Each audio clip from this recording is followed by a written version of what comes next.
Hrad Lietava. Stojí tu už od 13. storočia, pevný, hrdý a skúšaný časom. Kamene jeho múrov si pamätajú veľa. Ozvenu konských kopít, štrngajúcu zbroj vojakov, šum hostín i chvíle ticha po búrkach dejín. Kedysi rozsiahly, dobre vyzbrojený a nedobytný hrad so živou studňou, ktorá dávala život celému hradu. Ale raz aj najväčší hrdinovia zostárnu. Lietava zostala sama, opustená, nepotrebná, pomaly pohlcovaná vetrom, dažďom a časom. Stala sa útočiskom pastierov, miestom pre tulákov a trempov, ktorí v jej tichu hľadali to, čo sa v meste dávno stratilo. Až v roku 1999 sa hrad znovu nadýchol. Vzniklo združenie na záchranu Lietavského hradu, partia ľudí, ktorí si zaumienili, že tento kus kamennej krásy si zaslúži viac než len spomienku.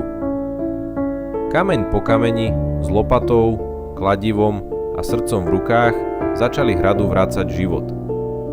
Aby bol opäť bezpečný, pevný a otvorený pre všetkých, ktorí milujú históriu, tôňu starých múrov a ticho, v ktorom počuť vietor i vlastné myšlienky, pre tých, čo hľadajú únik z mesta aj návrat k sebe samým.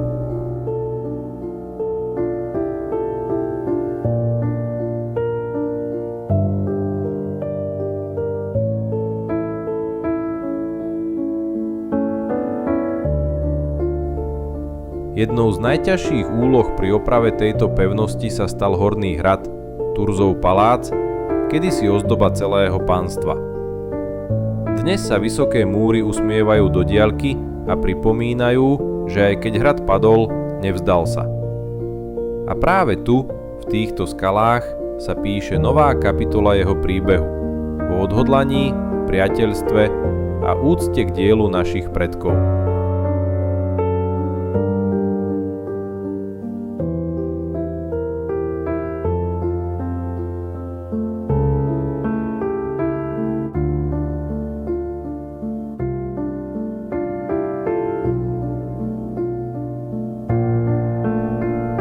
Veľký výlom sa vytvoril niekedy okolo roku 1980, kedy sa zrútila značná časť múru paláca na severnej strane. Vznikla hlboká jazva, zvislá hrana, ako by ju niekto vyrezal obrovským nožom. A práve tu sa začal skutočný problém. Okno, ktoré ešte držalo silou vôle, nieslo nad sebou niekoľkotonový blok muriva. A keďže jeho pieskovcová stojka už bola zvetraná a oslabená, hrozilo, že sa pod váhou zlomí. A celý roh paláca sa zosype ako domček z karát. Bolo len otázkou času, kedy hrad stratí ďalší kus svojej hrdosti.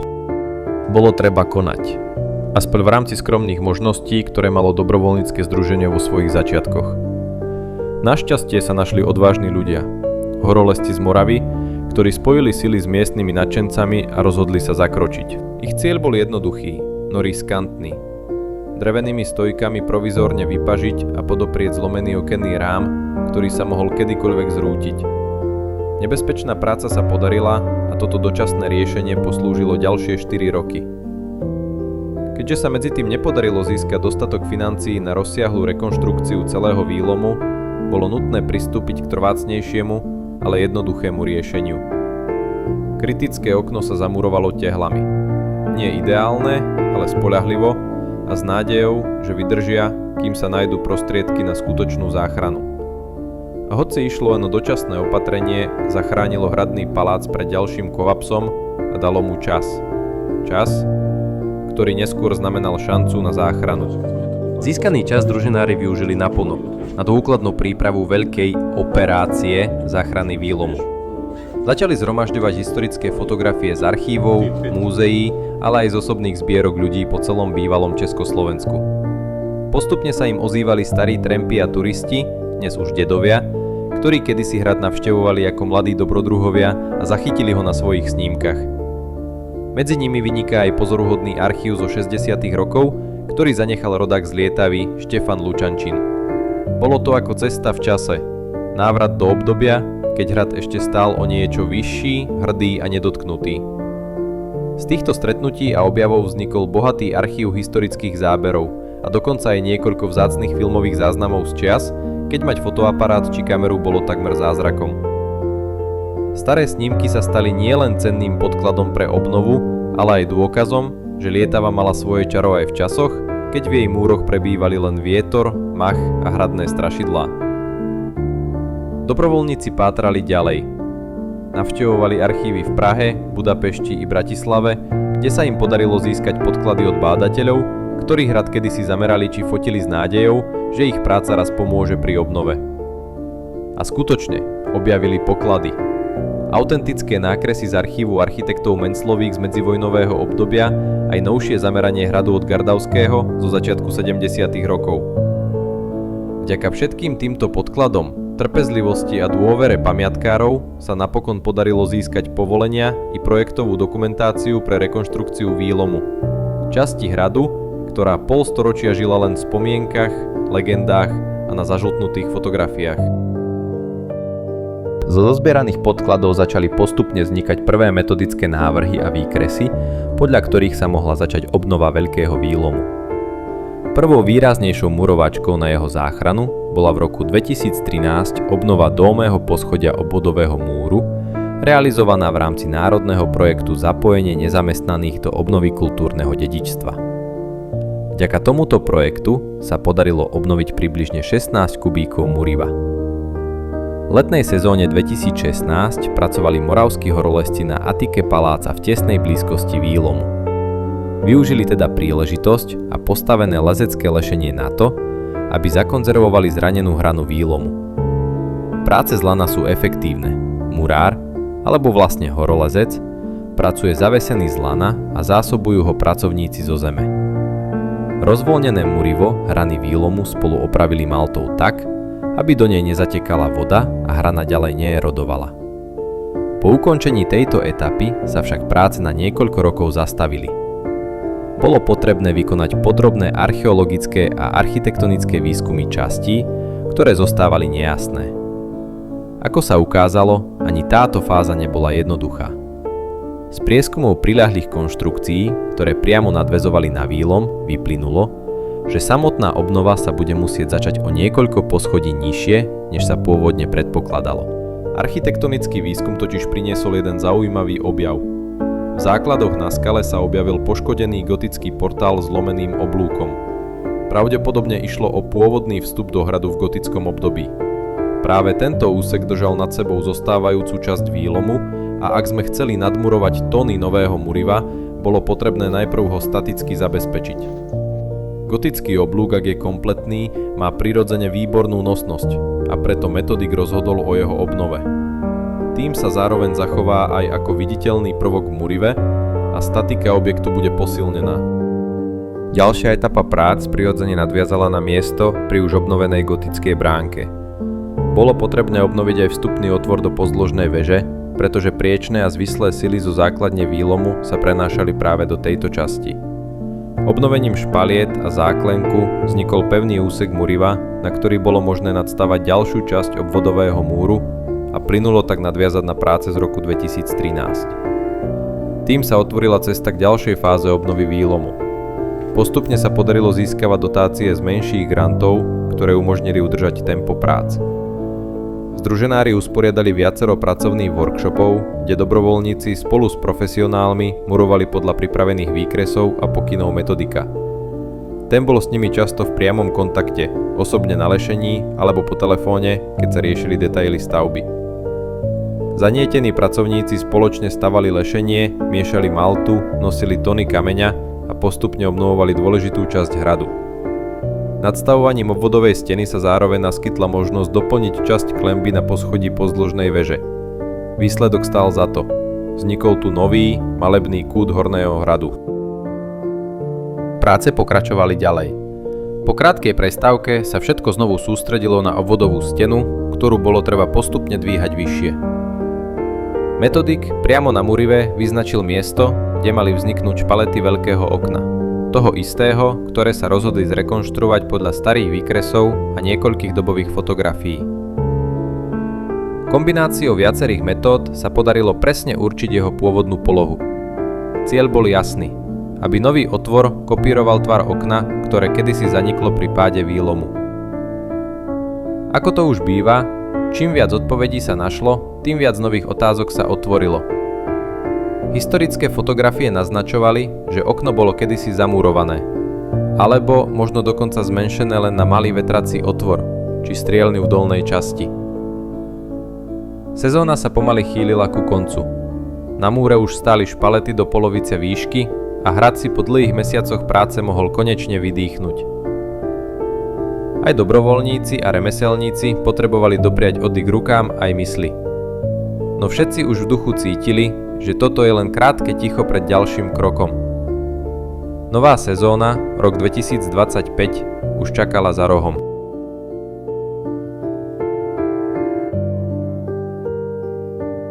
Začala sa nová sezóna a spolu s ňou aj neúnavný boj za obnovou hradného výlomu. Už na jar sa rozbehli prípravné práce, pri ktorých bolo jasné, že opravy pohltia obrovské množstvo kameňa. Zamestnanci združenia vyrazili do strmých lesných svahov pod hradom, kde sa počas stáročí rozkotúľali kusy pôvodných múrov. Tam, v neprístupnom teréne, zbierali jeden kameň za druhým. Ťažké, zamaskované lístím, často skryté pod zemou. Keď boli kopy pripravené, prichádzal na rad veľký traktor. Ten sa prebojoval cez lesné cesty a postupne vyvážal nazbieraný materiál späť na hrad. Vďaka dobrej logistike a odhodlaniu celého tímu sa podarilo zabezpečiť zásobu kvalitného pôvodného kameňa, ktorý sa môže vrátiť tam, odkiaľ kedysi spadol. Hrad tak získava späť svoj vlastný tvar, kameň po kameni, ako sa kedysi dvíhal nad krajinou. A sezóna sa ešte len začína. Po príprave materiálu nastúpili dobrovoľníci počas jarnej brigády s tajomným názvom Starí psi. Ich úlohou bolo nadstavať lešenie tak, aby sa mohlo pokračovať v murovaní výlomu. Lešenie rástlo krok za krokom, presne tam, kde sa chystalo vzniknúť nové murivo. Na samotné murovanie sa už všetci tešili. V máji odštartovali murárske workshopy pod vedením skúsených remeselníkov, ktorým po boku stáli hradní dobrovoľníci. Potom to začalo žiť naplno. Množstvo kameňa, vedrá plné malty, neustály prúd zásobovania a múr, ktorý sa deň po dni dvíhal vyššie. Keď špalety dorástli do správnej výšky, prišiel náročnejší krok. Zhotoviť drevené bednenie, tzv. Ramenát, pomocnú konštrukciu potrebnú na vymurovanie záklenku okenného otvoru. Ten prepojí obidve špalety a vytvorí okno. Klenby sa robia z plochých kameňov ukladaných tak, aby smerovali osovo do stredu oblúka. Práve takáto skladba im dáva najväčšiu pevnosť a schopnosť niesť tlak, ktorý na ne čaká. Úlohou klenby je predsa rozniesť váhu a uniesť ďalšie murivo, ktoré sa bude nad ňou dvíhať. Aj táto časť práce ukazuje, že obnova hradu nie je len o sile, ale o remesle, presnosti a vôli dotiahnuť každý detail.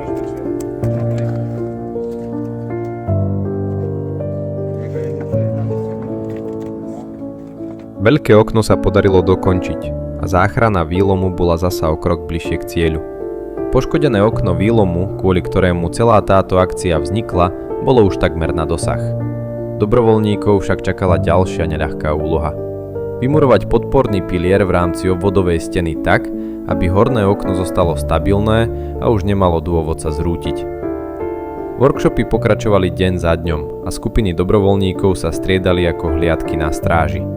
Jedni odchádzali unavení, no spokojní a hneď ich vystriedali ďalší, pripravení pokračovať v boji o výlom. Medzi nimi stáli aj starí psi, skúsení členovia združenia, ktorí si už na hrade preskákali všeličo. Za sebou mali roky práce, tony vynosaného kameňa, metre vymurovaných stien a množstvo náročných zásahov. Vďaka ich praxi šlo všetko hladko. Vedeli, ktorý kameň kam patrí, ako správne ukladať ďalšie vrstvy a ako držať tempo aj vtedy, keď ostatní už lapali po dychu. Práve oni dodávali energiu celej etape. Zásobovanie materiálom prebiehalo s presnosťou leteckého mosta. Každý kameň, každé vedro malty, aj každý krok zásobovacieho tímu bol načasovaný takmer na milimeter. Dobrovoľníci aj remeselníci nepoľavovali v tempe. Počas jednej z objemovo najnáročnejších fáz sa ukázala sila spoločného úsilia. Keď táto etapa skončila, výsledok bol viac než dobrý. Podarilo sa ukončiť celé poschodie paláca s hrúbkou 1,60 m. No a keď toto mali hotové, pred nimi stál ďalší úsek. Tenšia, no kratšia časť obvodovej steny, plánovaná ako oporný pilier k torzu kritického okna. Boli už na dosah svojho cieľa, ale stále nemali vyhrané. Otázka stále visela vo vzduchu.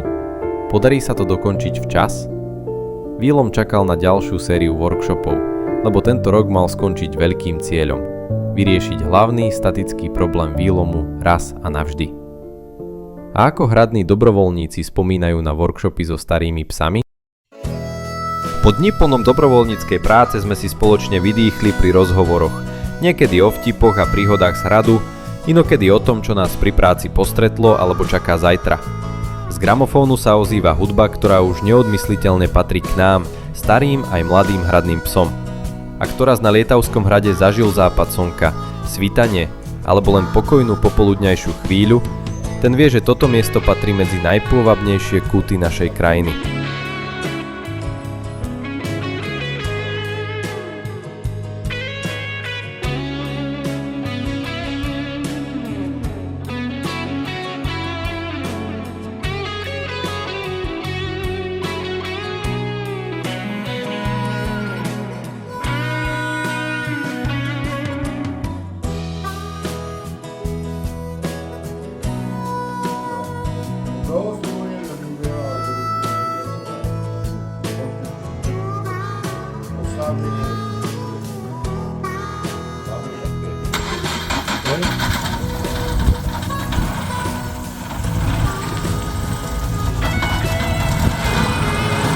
Ráno začal ďalší deň.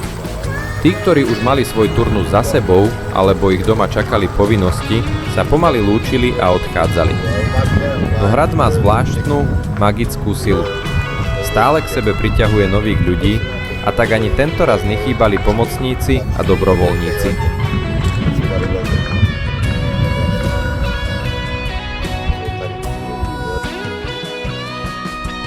Pokračovali sme v nadstavovaní lešenia, bez ktorého by sa takáto práca nedala zvládnuť.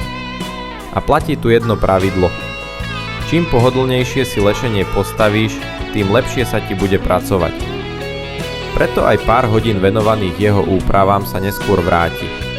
Ľahšej, presnejšej a menej únavnej práci pri murovaní.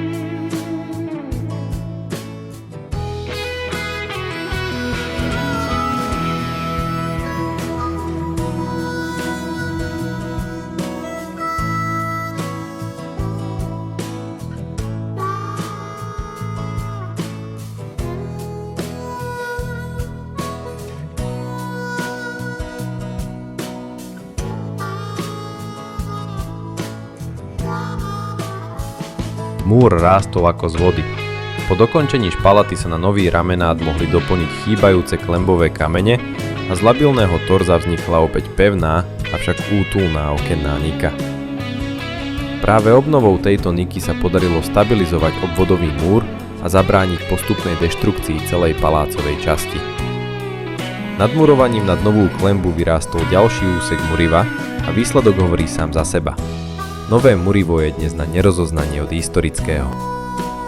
Keď bol uložený posledný kameň tejto sezóny, medzi hradnou posádkou zavládol pocit spokojnosti. Nešlo len o radosť z uzavretia jednej etapy prác, ale najmä o vedomie, že stovky hodín úsilia, dobrovoľnej práce, ako aj dôvera sponzorov a pamiatkárov sa pretavili do výsledku, ktorý je trvalý, matateľný a pre ďalšiu existenciu hradu zásadný. Práce sa síce blížili ku koncu, no hradárov čakala ešte jedna výnimočná hradná udalosť. Skôr slávnosť, než pracovná akcia. Stretli sa na nej členovia združenia, významní hostia, pamiatkári, projektanti, metodik, dobrovoľníci, aj starí psi, ktorí si pamätajú úplné začiatky. A nebola to slávnosť hociaká. Po 15 rokoch konečne nastal moment, keď mohli byť z okna odstránené podporné tehly. Práve záchrana tohto okna kedysi odštartovala celú náročnú operáciu s názvom Výlom. Tehly sa vyberali jedna po druhej, pokojne, s rešpektom. Kde nestačili ruky majstra, pomohla Hildka. A napokon sa renesančné hradné okno opäť otvorilo do krajiny Presne tak, ako kedysi. Na záver sezóny zostávalo už len zazimovať stavenisko a počkať na ďalší rok. V novej sezóne bude práca na výlume pokračovať a dokončí sa azda celý úsek Muriva, ktorý sa pred viac než 50 rokmi zrútil. Príbeh obnovy však pokračuje ďalej. Kameň po kameni, krok za krokom, rukami ľudí, ktorým na hrade záleží. Dovidenia v ďalšej sezóne, priatelia.